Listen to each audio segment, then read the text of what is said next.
Hey y'all, welcome to a vlog. I'm gonna be like, what is old is new again. I have, occasionally I've done a vlog on my channel, and I want to do more, I think.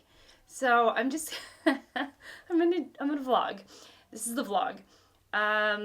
So hi. If you are new here, then welcome.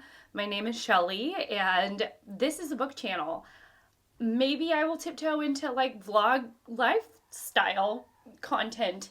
Who knows? It's a reading channel because I talk about all the books I'm reading, including manga, picture books, literary fiction, historical fiction, nonfiction, all the books. I read everything, so it seems. I'm actually surrounded by piles of books. Since this is a vlog and it's kind of like the behind the scenes, I think of vlogs as like more real. Whatever that means. Maybe I'll show you the wretched mess in this room that y'all don't see. But yeah, so if you're new here, then welcome. Hi. And I would encourage you to subscribe, stick around. And without any further rambling on, let's go ahead and get into the meat of this vlog, I guess. Today is February 15th. Um, what did I do for Valentine's Day, you may ask? Well, Valentine's Day is interesting. It's not a big holiday for Ted or I. We don't do very much. And for the history of my teaching career, I've been a middle school teacher. I've taught 6th and 7th grade as middle school. Now, middle school ranges. Sometimes it's only 7th and 8th grade. Sometimes it's, it incorporates more grades. Sometimes it's 7th, 8th, and ninth. For the most part in my county, it's 6th, 7th, and 8th grade.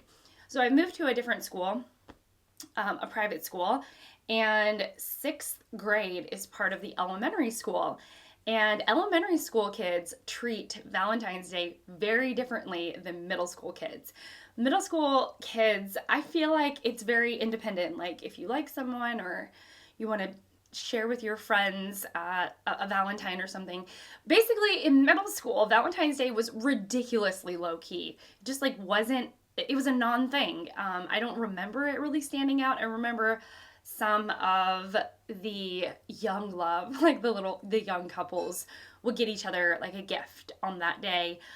Maybe more kids would wear pink or red or something, but for the most part, I don't remember it being a thing.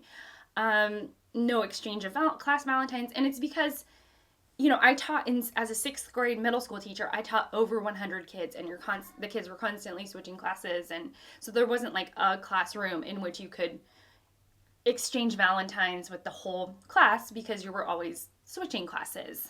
I hope that makes sense. I think it does as it's coming out, as I'm speaking it. So now I am in a 6th grade class, and I have like my own class. And Valentine's Day is huge at this school. It's huge.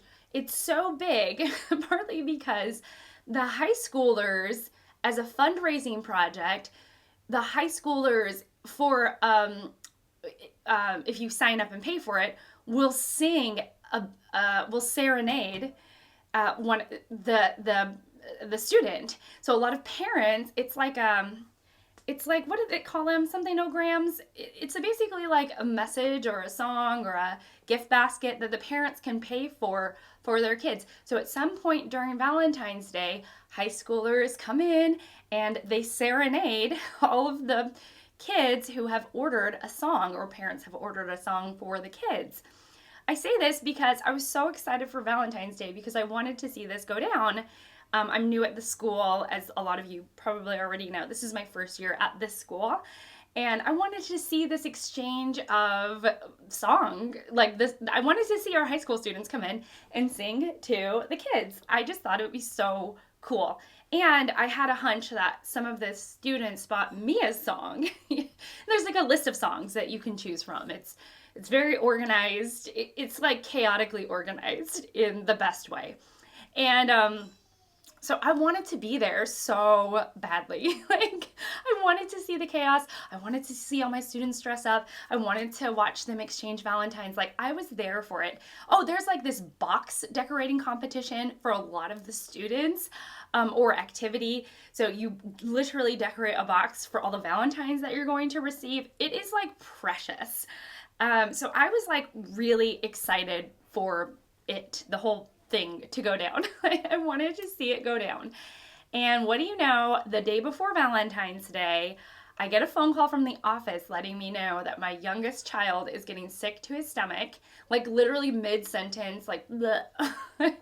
In his classroom, which is also on campus, like I'm right there. So they're gonna send someone to my classroom to cover my classroom, and I gotta get my kid, and we gotta go because we don't want any of this stomach bug to spread. And so what do you know? I have to be home for Valentine's Day. So I totally missed the celebrations. I was on campus a little bit before school and a little bit after school because of logistics. But I like couldn't be there, and I was so bummed out. Like at first I was really bummed out, and then I was like, I'm grateful that I have the day off and I could be at home. But like, oh, I wanted to be there so badly. And then I missed out, I missed out. So, but you know what? It's okay. This is, the 15th. It's before school. So I'm going to go into school and see how it went down. And they'll be able to share their stories and their memories with me, like their very recent memories with me. I'm going to see if my coffee's ready. So I'll be right back. I've got my coffee. So what did I do for Rude. Oh my gosh. Okay, so what did I do for Valentine's Day? I'm gonna keep that in because, we're vlogging. It's real stuff. Not that the other stuff isn't real. I just usually have like the thing I want to talk about, and I have to like sit down and be focused and actually talk about it and stay on topic and all that. So, for Valentine's Day, actually, it is my co-teacher, my other 6th grade teacher, it's her birthday, I think today. I'm like 90% sure it's her birthday today. And I really just appreciate her and all that she has done to make me feel welcome and let me in on how the school works, because I'm new, And so I made these, as I'm just like holding these up, I made these lace cookies. Let me see if I can get them close up. Why am I showing you in the bag? I'll just show you out of the bag. So it is, okay, so here are the lace cookies. They're really delicious. And what I know about lace cookies, my experience with lace cookies is that they taste really good and most people don't make them. So I make them, they're obviously from scratch and all that stuff. But they're one of those cookies that so many people, when I've gifted them, they're like, it's amazing. Like I inhaled all the cookies that you made because they're so small and they are like basically almost like a thin piece of caramel. And they're just really, really tasty. I used almond flour for mine. Usually you could use almond flour, or usually I grind up my own like almonds to make my own almond flour. And what I like about that is that sometimes there's like chunks, like bigger chunks of almond and finer almond pieces. So I like that when, I don't like when everything is so homogenous, but I also didn't have the energy yesterday to grind my own almond flour. I didn't have that in me to do it. So I just bought almond flour, but it makes them a more like homogeneous, more like perfected looking cookie. Now the, shapes and all that, don't judge. Mine are all like totally different shapes and sizes. They're really tasty. And I thought my partner teacher would really like them. And I just, wanted to celebrate her today since it's her birthday. So anyway, so that is going on. I'm going to actually get dressed for the day. I'll show you like a quick little outfit, but I'm going to get dressed for the day and then I will tell you what I am reading. Actually, I have to go. I'm getting my shoes on. I do not want to be late, but I will definitely give you a reading update and let you know what I'm reading and other things that are going on. So let me finish getting my shoes on and I'll show you the outfit and then I gotta go. All right, the outfit. Very nude, very neutral. Yeah, lots of fun. Okay, I'm gonna go. It's actually the following day. I got home yesterday and I was spent. I was so tired. That hasn't happened in a little while. I've been like, I'll have to tell you all about my workout journey at some point, which is pretty low key and not very exciting. But I have been staving off that like afternoon dip by working out. And I guess that's kind of a long short of it. I'll get into details at some point in like a different vlog. I am liking this vloggy format. So yeah, anyways, I got home yesterday and I was so tired. And I kept on telling my husband Ted that I was like thrown off. I was like, I feel very thrown off. I think maybe having taken a day off in the middle of the week really kind of threw me for a loop. So yeah, so I had to go and I was going to tell you what I'm reading. I'm going to tell you what I'm reading. I also will show you my outfit. And I'll talk about my outfit. So that things are, when it's the outfit time, I'll tell you about my outfit and how excited I am about the outfit. How many times can I say outfit in the span of a minute? Okay, so the two books, grabbing. The two books I wanted to talk about are by authors I've read before. Oh my goodness. The longer I have been on YouTube, the longer I've been participating in BookTube, the more I am doing this thing where I read from authors that I feel like I know. I don't know. I was less of a big reader before my YouTube days.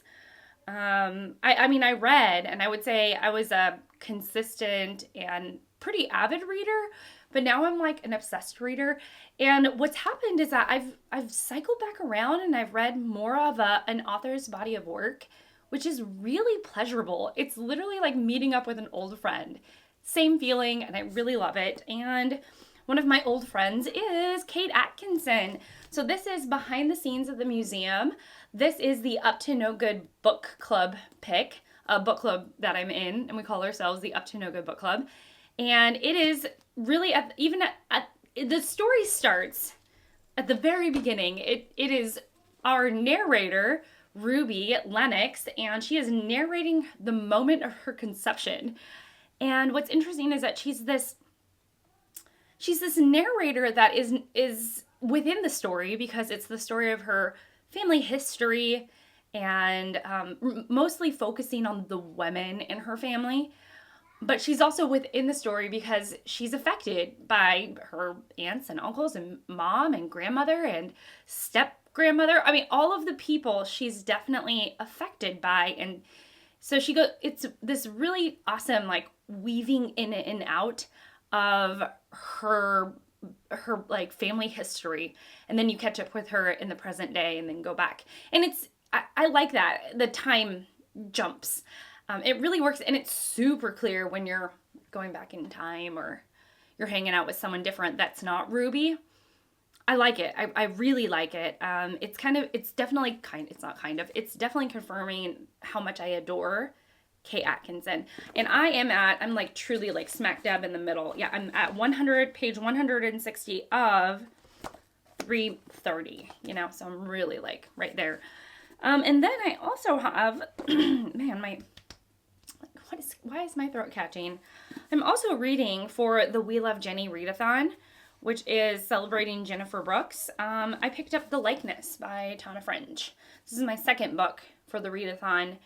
I sort of famously in my own life, I DNF'd this book like 7 years. Yeah, because my oldest was a baby. I was reading it at this very like slow pace.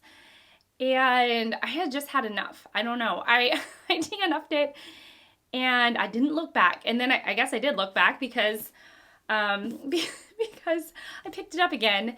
I bought it again. Like I had bought it already and then I bought it again and then I picked it up again for the readathon and I'm really loving it this time around.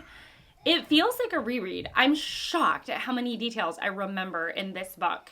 So many of the scenes are right there in my memory. So wild. And I'm really enjoying it, partly because I understand now that this book, Tana French was very inspired by Donna Tartt's The Secret History. The Secret History is definitely a huge inspiration for this book, the friend group. And so if you're like, I liked the Secret History, but I didn't like the characters, and I would love something that was more like plot driven, I would say if you're a fan of the Secret History but want a mystery in that sort of same, almost the same world, to be honest with you, then I would actually pick up this, The Likeness. I really like it. I like it a lot. I had read the first book years ago. This is the second book in her Dublin Murder Squad series, and I'm enjoying it. And I am about, I'm like 100 pages into a 400-page book. So it's going slowly. I'm not putting like any pressure on myself to read this, and I'm enjoying it. So yeah. All right, let's talk about getting dressed. So I watched a video by Hannah Louise Poston, who I'm a huge fan of. Love her channel, love what she does on the internet. So I will leave her linked down below. And she talked about bichromatic dressing, and basically dressing in the same, with only two colors. And the colors can be within the same family, but ultimately only two colors. And so yesterday's outfit, I was trying it out. My colors were like cream or white, wheat, a very light white color, and brown. So I had brown shoes, brown sweater, this brown sweater, and otherwise my outfit was cream. So today I'm doing the same thing, but it's black and brown, or black and, really black and camel, black and brown. And yeah, I have my little beetle, but I'm liking it. I'm feeling very put together, and I actually organized my closet, color-coded my closet to help me see the colors that I'm choosing. I'm trying it out. I tried a month of maximalist dressing, and I walked away from that experiment realizing that I don't want to be a maximalist. So now I'm swinging in the opposite direction, and I'm like, let me try bichromatic or monochromatic dressing. But what's interesting is that in the video, Hannah talks about identifying one's colors, like to kind of have a solid color palette. And I realized that I love navy blue and brown, or navy blue and white, but that white can be like cream, even light heather gray, all of the spectrum. And then I love navy. Like, I actually don't enjoy wearing black nearly as much as I enjoy wearing navy. So that's told me a little bit about my colors and where I like to dress. And anyway, so let me just show you the outfit.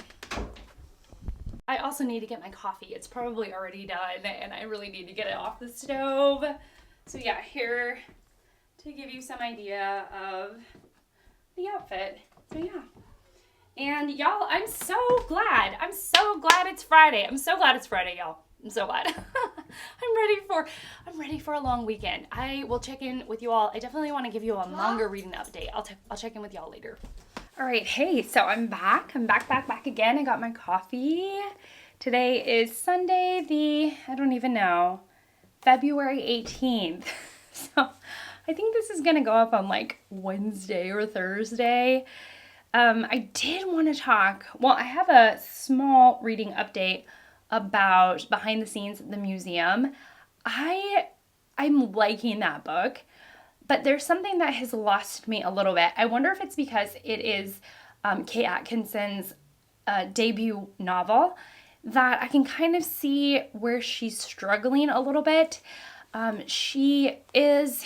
So the way this story is structured is that you get like a present day chapter of Ruby's life, a lot of times focusing on her parents or her family. And then there is like a footnote chapter in which we go back in time. This is interspersed in between the present day chapters. So it feels like every chapter and then every footnote type chapter, because they're pages and pages long, it's like short stories, which is actually one of Kate Atkinson's strong suits. She is a short story writer. She has collections of short stories, several collections of short stories. And so she takes this format where one is getting short story and then a smaller, like the footnote chapters, or sometimes a slimmer short story. And then you go back to Ruby's life and it's another short story. And so sometimes it feels a bit like short stories. And I think for the first like half of the book, I felt like it was really strong.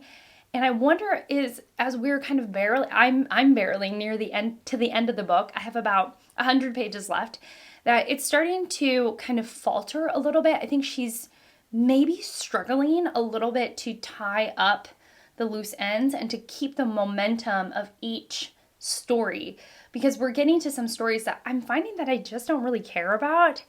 I just want Ruby in the present day because I have become kind of attached to our main character, perish the thought, or can you believe it, and so having it constantly, I feel like maybe she might be challenging herself to continue this format of footnote, short story, footnote, chapter, footnote, chapter, and each of them have to be like a self-contained short story with a nice, like, sort of beginning, middle, and end. And it starts to wane near the like 2/3 mark, because I'm like, I don't really care about this backstory, which are in the footnotes. So, there's that.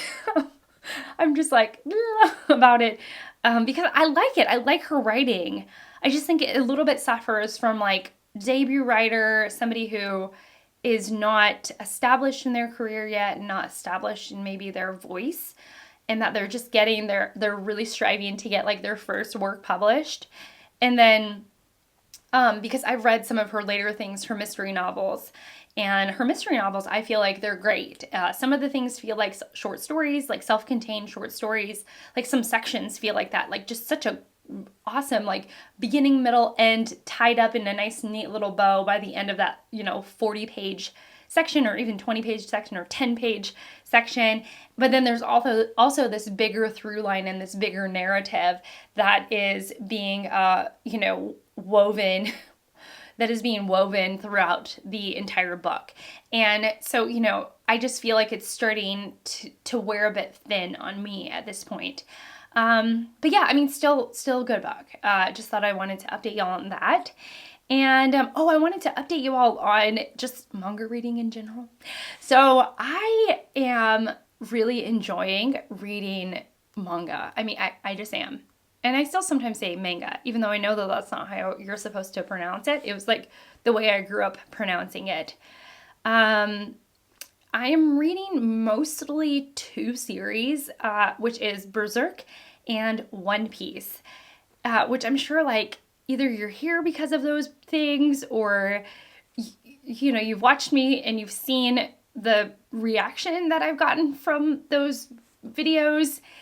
And in terms of reaction, it's been really good. I've gotten such a positive response from, and such a warm welcome from everybody. So if you're one of those people who have warmly welcomed me, then thank you so much. It's been like kind of overwhelming and exciting and wonderful and all of the things, like all of the emotions. And it's made it really interesting because it has opened a door for me to make actually quite different kind of content. Now, you might be like, but Shelly, they're both reading. What does that mean? What does that mean for you? So when I read a book, even if it is the most like classic of classics, to me, Pride and Prejudice in our age of 2024, to me, Pride and Prejudice is like, I don't know, like to me, everybody knows the story. We all know who gets together in the end. Don't worry, I won't say it, but that's the thing. Some people don't, and they don't want it spoiled for them. And I'm very aware of that because I don't want to just willy-nilly say this person gets together with this person, even though it's like kind of to me within our public consciousness that this person gets together with that person in Jane Austen's famous novel. And so I'm always like very aware that I don't want that to be the experience of you hanging out with me. If you have not read it and I've got you interested in the book, I don't want to ruin things for you. And that's been really kind of a driving force in the way that I speak about the books that I'm reading. Like so often I don't talk about the end of a book the way that, I can sort of vaguely say, oh, it was disappointing or it didn't wrap up the way that I wanted it to, but I can't actually dig into or don't allow myself, really. This is me. Like if I wanted to do like a full spoiler video on a book that had a really epic ending and it was maybe a niche book, so not a ton of people have read it, like I would want to label that like full spoilers, like going in hard about all of my thoughts and including all of the endings. But I've just found that like the way that I've done things on my channel, and maybe this is again because of me, that I don't allow myself to do that. Like I don't do full spoiler blah blah blah blah because I know that I don't know. Because I kind of have gotten used to and really comfortable talking about books in a way that doesn't spoil them, and I can be kind of vague about the ending, and it doesn't really bother me. But the interesting thing is that the videos I do and the chatting that I do about the manga is full spoilers, full throttle, full everything, like all the details, all the themes, all the things I'm noticing, every piece and scrap of information that I can like get into the video, anything. Basically, it's like everything is wide open. And because I'm talking to people who have read and loved, people as in like you all, some of you might be here. So I'm talking to readers that have read fully everything. And that has opened up a very different experience of talking for me. And it wasn't until I was actually like doing it that I realized that I really don't, I don't do this with my book content. My bookish content, I'm sort of tiptoeing around the details and pulling out sort of larger themes, maybe even smaller themes, but not supporting it with like full spoilery evidence or even thoughts, because I don't want to do that for you all, because I want people to read the book. Whereas like it's like the full opposite. Everybody has read the book and I'm the only one that hasn't read it. So I'm talking to folks who have like full context and full knowledge of what's going on. And that's been like, I'm talking to you all who know what's going on. You actually have this like full context, full knowledge, and like actually know way more than I do about what's going on. And so I know that even if I like dig as deep as I possibly can in terms of like all the details, all the noticing, reading as carefully as I possibly can, that you all who have read One Piece and are huge fans of it are going to still bring up things that I've never thought about, still bring up little nuances that maybe of like I didn't see, or still be able to kind of like wink wink nudge nudge to things in the future. And that's so different. That's so different for me. And so the experience has been been a lot different than I would have ever even anticipated going into this journey. So it's been great. It's been really, really great. And it's been really like a refreshing change. And the channel has grown. And with channel growth, I like never talk about this, like ever. Like I never talk about things growing. But the channel growth has just been, it's just been a lot. I'm just so glad that you folks of One Piece have found me and have been so warm and welcoming, versus like getting attention for negative reasons, which is what I have I've really worked to avoid. I don't want negative attention, on my channel.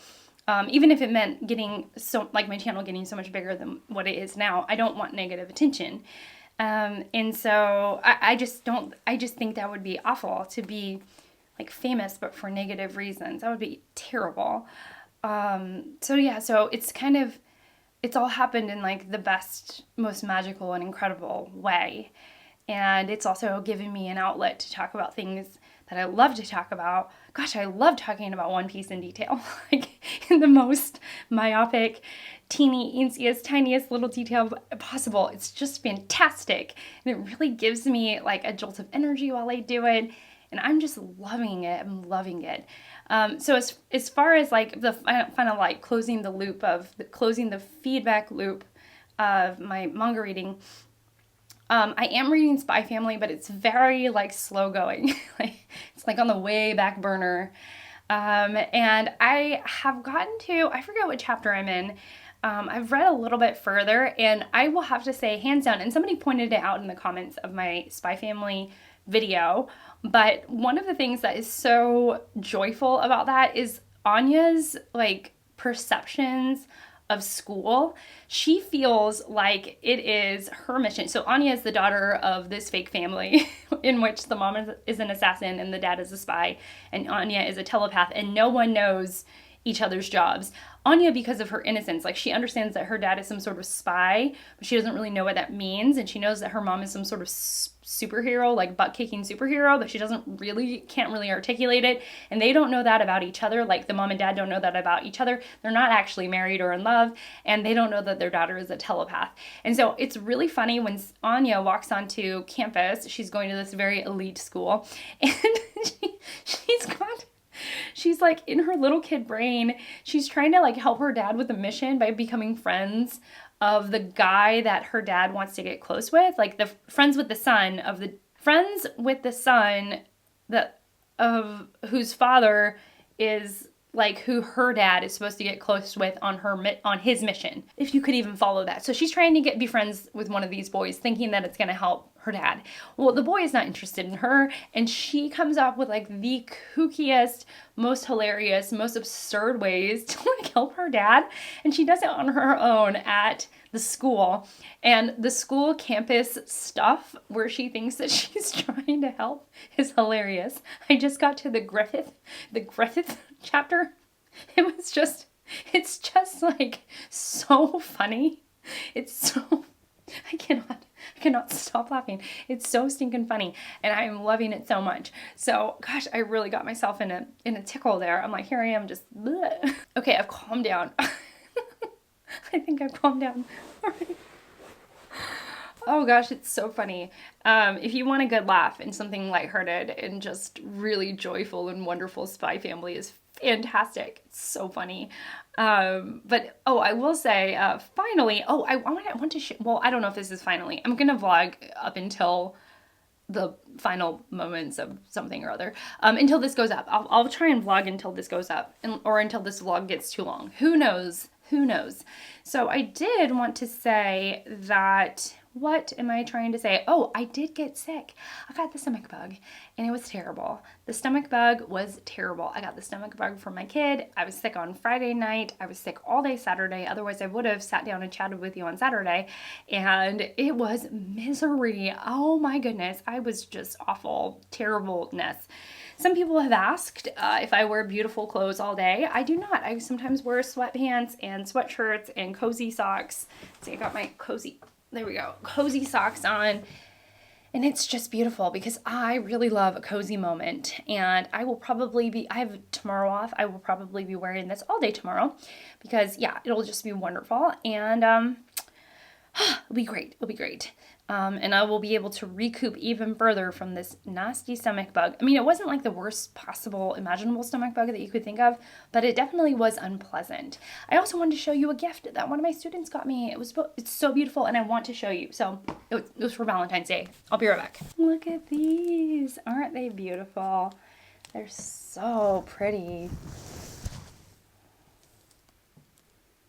So I got several beautiful gifts from wonderful students, and no one gift is better than another, and this one really just made me so happy. It's so pretty. I've been looking at it and enjoying it, and just I don't know, it's just wonderful, wonderful. So yeah, that's it. I am sure I'll check back with you in a little bit. I think this will be my final clip for this vlog, and I will tell you what's the date. It's the 20th. It's February 20th. So I'll tell you about my reading. I want to discuss my specific thoughts about behind the scenes of the museum with my book club, and so I'll probably also have like additional thoughts, when I do a wrap up video. But I think about two-thirds of the way in, I was getting a little bit, tiresome of the writing. I was wondering if it was going to come back together or if it was just going to pull me back in. And I can say with confidence that it did. I won't give any specific details, but it definitely pulled me back in. Oh, I forgot a light. Oh my goodness. now y'all can see me. Okay, so that's that. So I did finish this. And I would say, I think I prefer her Jackson Brody series, which is her mystery series. And I want to read other things by her. See, but this was still a strong debut. I am also, I don't know, I'm moving forward in the Tana French book, and I'm really liking it. It's so, I just really enjoy Tana French's writing, and the mystery is that it's good. I'm like, what do I say? What do I not say? It's kind of like the suspects in some ways are both mysterious and oddly likable. And so I'm like, I don't want any of the suspects to have done the murdering. So that's an interesting place to be. I didn't know that I would feel that way at this point in the book. And we've gotten far enough in the book that I've definitely forgotten things, I don't remember the details. Like at the first 100 pages, I remembered vividly. And then now that I'm closer to like the 200 page mark, yeah, I'm getting closer to like the 200 page mark, that it's less vivid and also just super enjoyable. So yeah.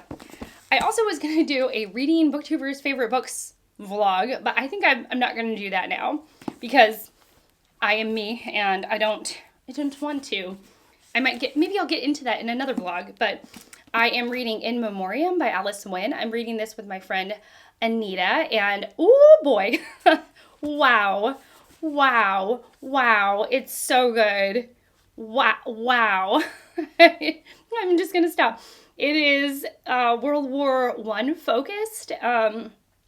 It's set right at World War I, and we're following a group of young men, and it is a beautiful combination of great characters, fantastic characters, and like really not shying away from the grittiness and horrors of war.